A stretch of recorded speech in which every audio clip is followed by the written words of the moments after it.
Bonjour tout le monde. On n'est pas gâté par le temps en ce moment, même si aujourd'hui je profite d'un peu de soleil pour faire une vidéo. Mais on a quand même eu un mois de mai complètement pourri. Fin mai, une canicule qui a duré une huitaine de jours.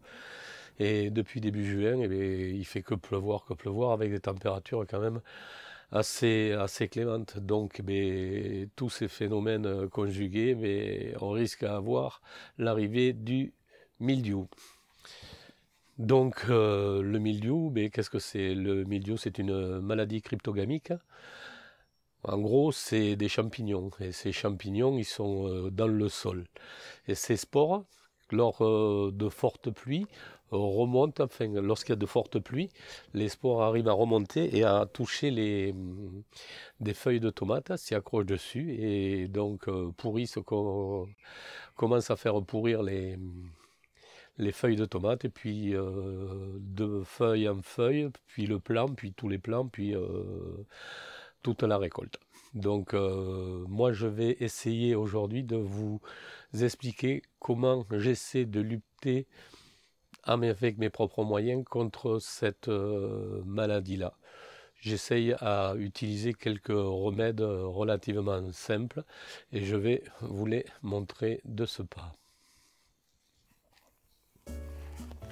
Donc on se retrouve ici en bas au ras de mes tomates. Et la première chose qui est importante de faire, c'est le paillage. Ici j'ai un paillage qui doit faire une quinzaine, il s'est tassé un tout petit peu, mais il doit faire une quinzaine de centimètres. Il est fait avec du foin essentiellement et de la paille. Donc comme je vous l'ai expliqué tout à l'heure, si je dépaille ici, si ce n'était pas paillé, qu'est-ce qui arriverait? Lors de fortes pluies, l'eau taperait sur la terre et les éclaboussures pourraient remonter vers le haut, et par là même, les spores du mildiou pourraient remonter et s'accrocher sur les feuilles. Ces champignons s'accrochant sur les feuilles commenceraient à faire pourrir la feuille, puis la tige, puis le plant, et tout crèverait. Donc pour minimiser au maximum, je ne dis pas que c'est une science exacte, mais pour minimiser au maximum le mildiou, qu'est-ce que je fais? Je paille. Et en paillant, qu'est-ce qui se passe? Les éclaboussures ne peuvent pas se faire étant donné que la paille servira d'absorbant. Deuxième chose, si vous regardez, vous voyez ici au ras, et ici vous avez la première tomate. Entre le bas et la première tomate, par rapport à la terre, il doit y avoir entre 30 et 40 cm. Alors qu'est-ce que j'ai fait? J'ai coupé toutes les branches, celle-ci devait tomber, celle-ci devait toucher la terre, celle-ci devait toucher la terre, celle-là ne touchait pas la terre mais elle faisait ça, donc je l'ai coupée, et celle-là elle était là mais j'ai coupé quand même. Donc j'ai coupé jusqu'à une hauteur entre 30 et 40 cm, de façon à avoir toute la tige bien dégagée. Bien évidemment, je n'ai pas fait cela quand les pieds faisaient 50 cm. J'ai attendu qu'ils soient bien vigoureux. Là, en l'occurrence, ils sont entre 80 cm et 1,20 m. Donc, comme vous pouvez voir,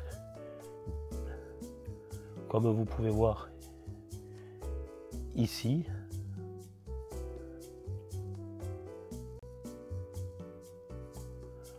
là, je me retrouve donc avec tout le bas de ma planche bien dégagé. Donc deux choses. Première chose, un paillage assez épais afin que lors de fortes pluies, il n'y ait pas la possibilité d'éclaboussure et que les spores remontent vers le haut. Et ensuite, deuxième chose, je taille sur une hauteur de 30 à 40 cm par rapport à la terre mes feuilles.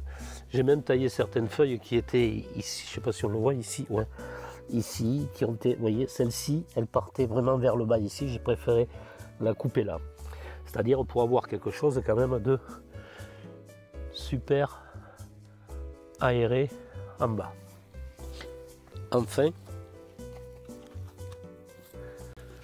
troisième chose, c'est mon tutorage. Mon tutorage avec les ficelles. Si on regarde ici, entre cet espace-là et cet espace-là, en haut, je dois avoir 70. Entre celui-ci et celui-ci, je dois avoir 50. Donc on peut voir que l'air s'est aéré, bien aéré en haut et bien aéré en bas. Bien sûr, ce que je vous montre, ce n'est pas une science exacte, mais bon, j'essaye à minimiser au maximum les risques d'apparition du mildiou en faisant ça. Donc, c'est trois choses. La première chose, un paillage de 20 cm, 15 à 20 cm, avec de la paille pour éviter que les éclaboussures de la pluie. Deuxième chose, je taille mes tomates en haut, c'est-à-dire je laisse juste la tige, j'enlève toutes les feuilles jusqu'à une hauteur de 30 à 40 cm. Et enfin, j'aère bien en haut et j'enlève les gourmands. Comme j'ai pas beaucoup d'espace, je dirige mes tomates sur une à deux tiges et que j'essaye de bien espacer. Voilà, c'est terminé. Si c'est une petite vidéo, mais bon, en ces temps relativement pluvieux, je pense qu'elle est peut-être intéressante. Enfin, moi, je l'ai jugée intéressante. Donc, si ça vous a plu, n'hésitez pas à lâcher un petit pouce bleu, à vous abonner, à liker, ça me fera énormément plaisir.